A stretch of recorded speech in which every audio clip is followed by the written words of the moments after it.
Welcome to another Brand Doctor podcast episode for you guys. I have an amazing guest by the name of Erika Ashley, and we connected not too long ago, and she is a genius when it comes to personal branding.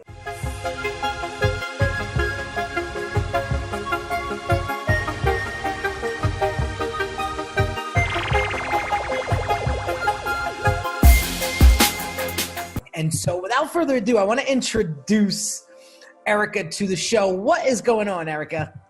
Hi, so excited to be here. I'm so excited to be doing this interview with you. So excited to connect with your community and just deliver some fire bombs today about I love it. So tell us a little bit about your backstory and how you got focused in on the personal branding space. Yeah, so that really started for me. I've always been someone who's been good at branding herself. So whether it was like college applications or grant applications, things like that, branding has always been something that's come naturally to me, knowing how to position myself. But I really became obsessed with branding when I was in my undergrad as an art history student. I quickly realized that the most interesting part of the art world wasn't so much the pieces that were being produced, but the people behind them. And so for me, that was a huge turning point, and that was a huge moment where I started really going into branding, really looking at brand theory, brand strategists, and kind of divvying away from art and more into branding. And then when I started my business, branding just seemed like the absolute perfect fit because it was something that I was good at. I had done that kind of work in a not-for-profit context before. And so it just was a natural transition from, corporate to my business, basically. I love it. So I don't want to waste any time. I run a tight ship here.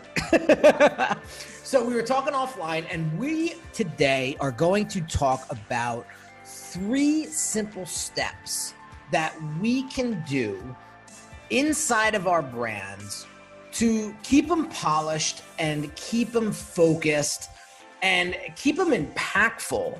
So let's start with number 1.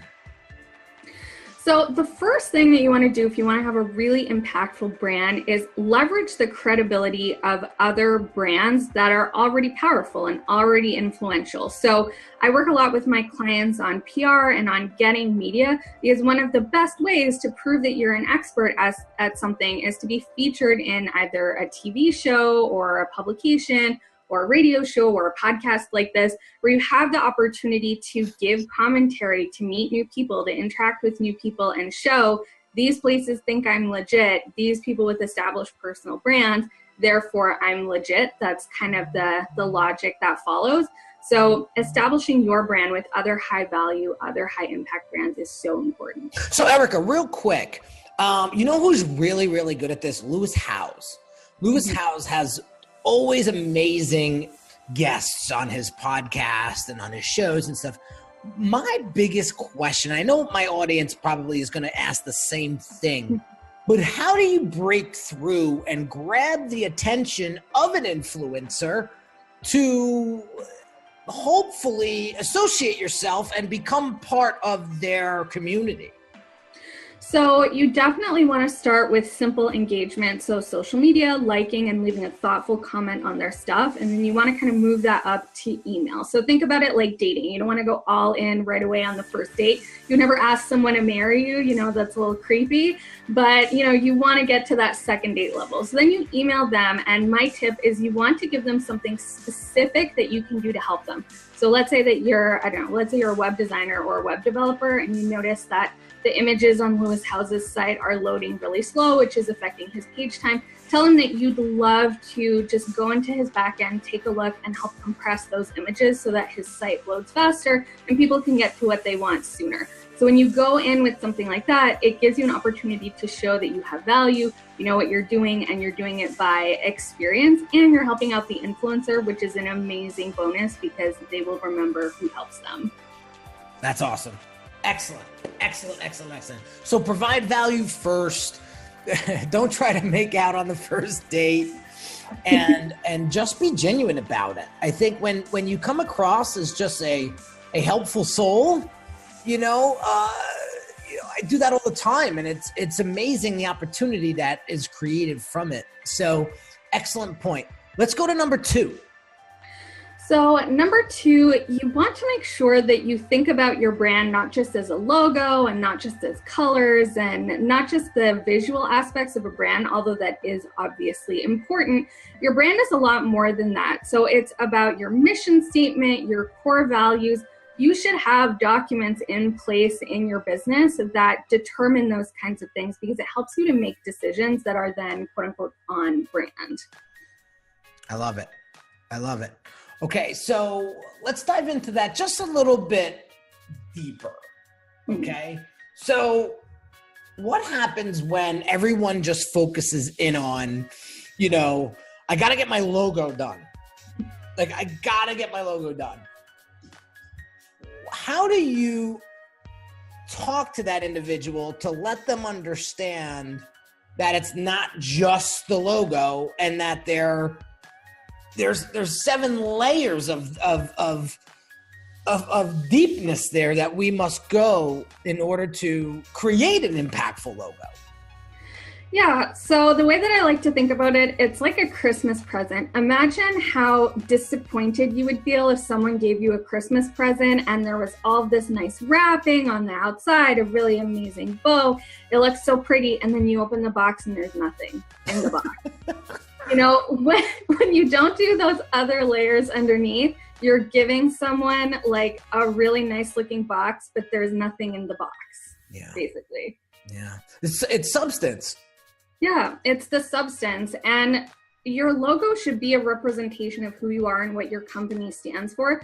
So if you don't know what values are important to you, if you don't know where you draw the line on what you consider acceptable ethical practice and what you don't, if you don't know why are you helping these specific people with this specific problem, how did you get into this? Why are you a brand designer? Why are you a web designer? Why are you a business coach? And why are you not, a financial planner or an accountant or whatever it is? Why are you not anything else? Why are you this?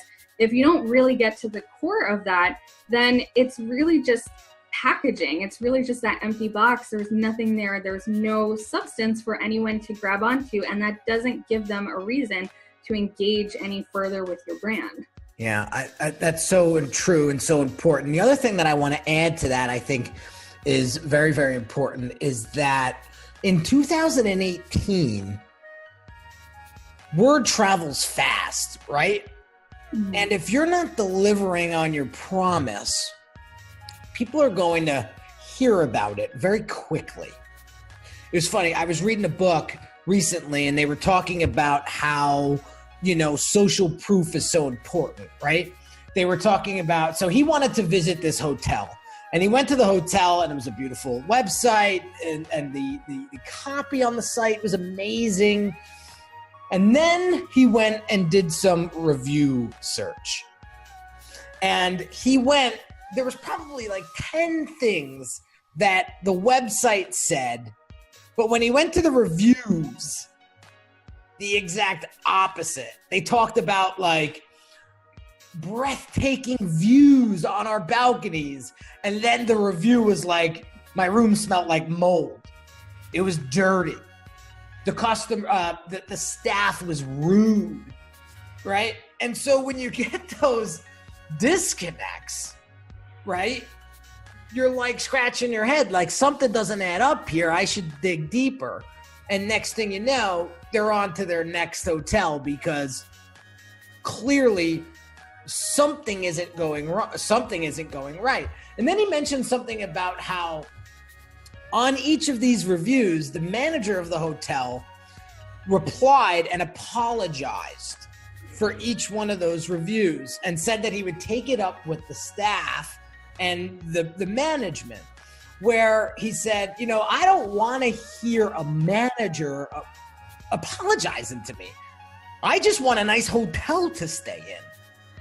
Exactly, which kind of, leads us into point number 3. Your brand is all about the experience. If someone doesn't have a good experience with you, your brand is done and your brand is finished.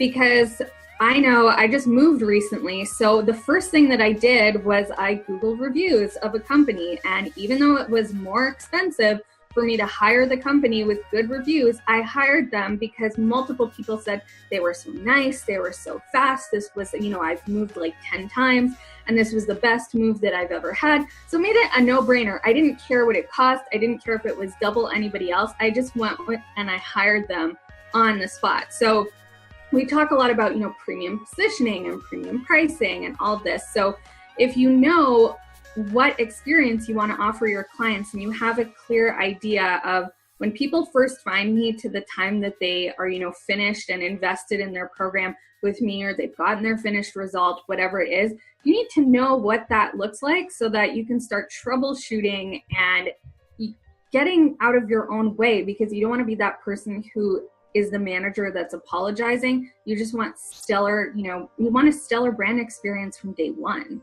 Yeah. And experience has a lot to do with it.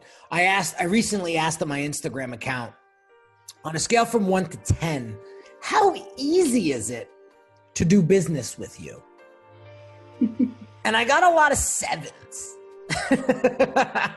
Not that 7s are bad, but I said, so my question to them was, all right, what do we need to do to make it a 9 or a 10, right? Because if you make it more difficult for that person to want to do business or to do business with you, there's many simpler options. So it's so important to understand this concept of experience. And that's one way to really appreciate your customers and your audience. I always say branding's 2 things, right? It's connecting your business to the customers, right? And understanding them, right? And I do that through a very, very systematic process here. And then the other part is appreciating them. And how do you appreciate them? Well, you make it freaking easy for them to do business with you and for them to get the result that they're looking for. Like branding, people like to make it so complicated, but it really is very simplistic when you look at it from like a relationship standpoint, or like how two people would want to interact with each other, how you pick your friends, how you pick your significant other. It's very, very similar. So just understanding that is so, so important. So I don't want to beat a dead horse. I want to get to number 3 before we run out of time. So Erika, the number 3 way on how to help you polish up your personal brand and get you connected with your audience on a deeper level. So you want to make sure that you are constantly asking your audience for feedback. I can't stress this enough. The number one thing that people do when it comes to their brand is they just act alone and they act solo. So there's this thing of, if you build it, they will come. That's not actually true. If you build it, maybe they're going to come, but maybe they're not going to come. The best way to ensure that people will actually buy what you have to offer, or that they're going to resonate with your messaging, is if you actually ask them and if you actually troubleshoot with them. So it can come down to, sometimes people won't buy with you because one word will turn them off, or they won't understand. So it's important that you don't just, again, think about those visual aspects. You think about all the things that go around it. So the messaging, the, target market research, really getting to know your customers and know the people that you're going to be serving, because if you don't, you're going to be in big trouble. Yeah. I always tell my clients, every word counts. And every word you don't say also counts. Yeah. And, you want to let them do all the talking, because you want to stay, I like to call it, you want to stay in diagnosis mode. You really want to understand their needs, their wants, their agenda. And when you get that, you really start to understand, first off, whether or not you can even help them. And if not, you point them in the right direction. And number 2, you really start to uncover what it is that they really need or want, and what they're working for, what they're striving for. And so that's so important. So I want to leave them with a bonus tip, because offline you had mentioned something else that I wanted to touch on, because I think it's just as important as the one you just mentioned. And you mentioned about getting out of your comfort zone. And one of my other guests talked about this recently as well, about getting out there and doing. So let's talk about that.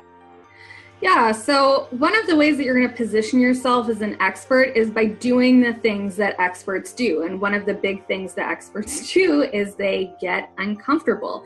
So a great example of this, I just did a TEDx talk last month, and that for me was really uncomfortable. I'm an introvert. I don't like public speaking. I don't like being in a room full of other people, but I knew for me to take my brand to the next level and unlock some of the opportunities that I want to unlock, that traditional publishing deal, being around more influencers at a higher level, being asked to speak at their masterminds, I needed to have a strong public speaking portfolio, and that had to be a TEDx talk. So I put myself out there, I applied, I did it, I got over myself. And too many people are afraid to do that. You cannot move in the direction of fear, and run away from it. You have to go head first towards it, because that's where your growth and that's where your brand expansion is always going to be 100% of the time. It's never in the things that are safe. It is in the things that you are terrified of. Yeah. And it's funny you say that, because I had a few clients that were a little hesitant, to get involved in my brand accelerator program, because it is an investment. I tell people it's very much an investment. It's not something that, you buy off the shelf, if you will. And, I told them, I can guarantee you one thing: if you don't change what you're doing right now, tomorrow you're going to be in the same spot. Like, that's a guarantee, right? And so, and that's what my mentors told me when I was breaking out and getting out there more, on social media, and like you said, live events and speaking and so on and so forth. The other thing that I wanted to point out was, when you get out there on social media, a lot of folks say, well, I don't know what to say. I don't know what to do. I don't know what my customers want. And that's a big problem, because if we don't know what they want, how do we know what to give them? How do we know what to provide?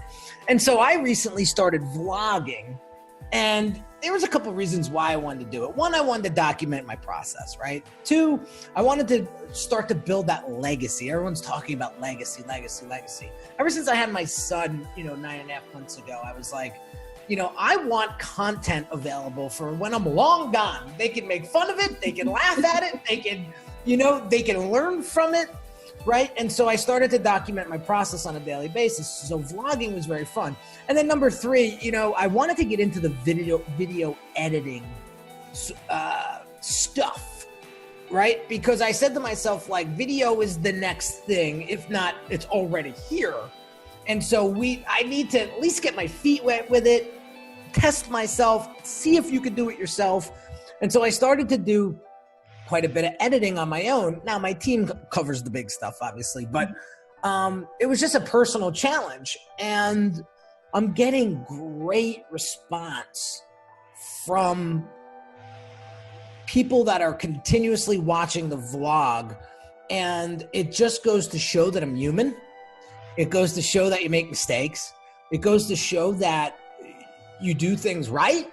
It really uncovers the real you. And I think I call the vlog Unique Truth, because that's all that people want. They just want the truth. And so you got to give it to them. How do you give it to them? Well, you get yourself out there. Yeah, exactly. So we're kind of in what I'm calling like the third wave of influencership right now. So number one was like pre-social media celebrity endorsement. They were the original influencers. Then obviously we saw the rise of YouTube. That was number two. Number three is going to be the entrepreneur. It's going to be that person who comes out strong as a personal brand, who doesn't just post videos because they love it, but who now post with a strategy and post because they actually have a message to share. So audio is so important. Gary Vee talks about audio being the future all the time. Marketing is going to move to primarily video marketing by 2020. So if you don't start now, like technically you're already behind, but if you don't start now, you're going to be even further behind in 2 years' time.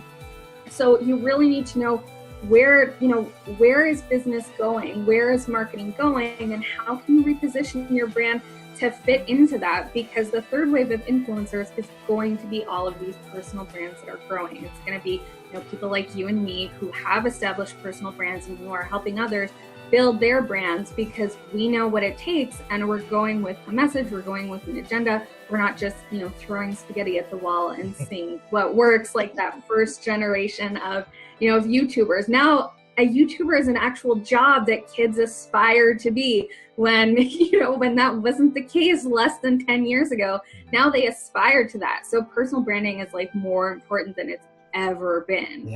Yeah. So I'm so glad that you highlighted that, because times are changing. And I believe that if all of us aren't focusing on the three things that we need to do to make us relevant 2 years from now, we're going to be in trouble.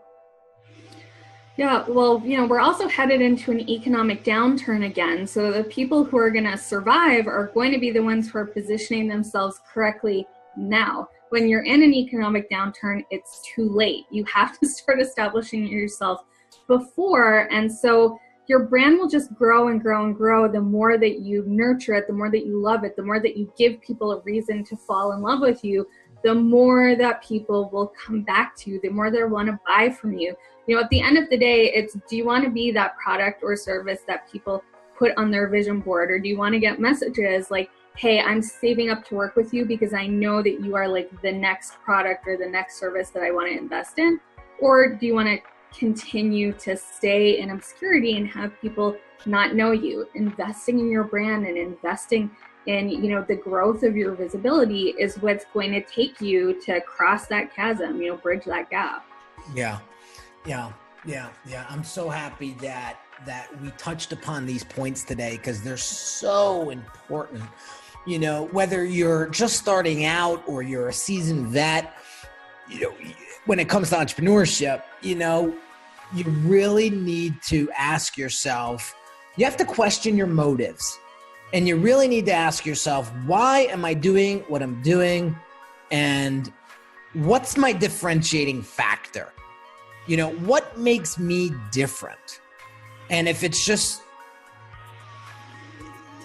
like lackluster, or you're doing it for the wrong reason, or you're not really into it, you just want to make money, and, it's going to show its true color before you know it.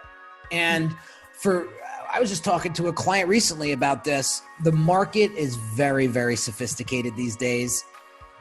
They smell out the hype from a mile away.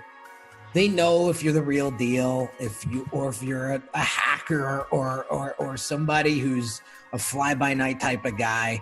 I always tell my clients, listen, if you want to go out and talk to more people that do what I do, just pay attention to the questions that they ask you. You will know right away whether or not they're the real deal, they have the experience they say they do, or they don't. And so there you have it, folks. Some simple steps to help you polish your brand and really help you to connect with your target audience. So Erika, I want to thank you for coming on the show today. Where could we find you on social media? So you can find me everywhere on social media at the same handle, at It's Erika Ashley. So just go ahead and follow me there, or just friend me on my personal Facebook profile, or follow me. I'm constantly going live there, answering questions, posting really valuable content. So if you really want to find where I'm hanging out all the time, it's usually Facebook. That's awesome. Well, thanks again for coming on the show. I appreciate the value that you dropped, and look forward to connecting with you in the future. Thank you so much for having me. It was such a great experience. You're welcome. So there you have it, guys. Another podcast episode for you in the books. Just a couple quick things.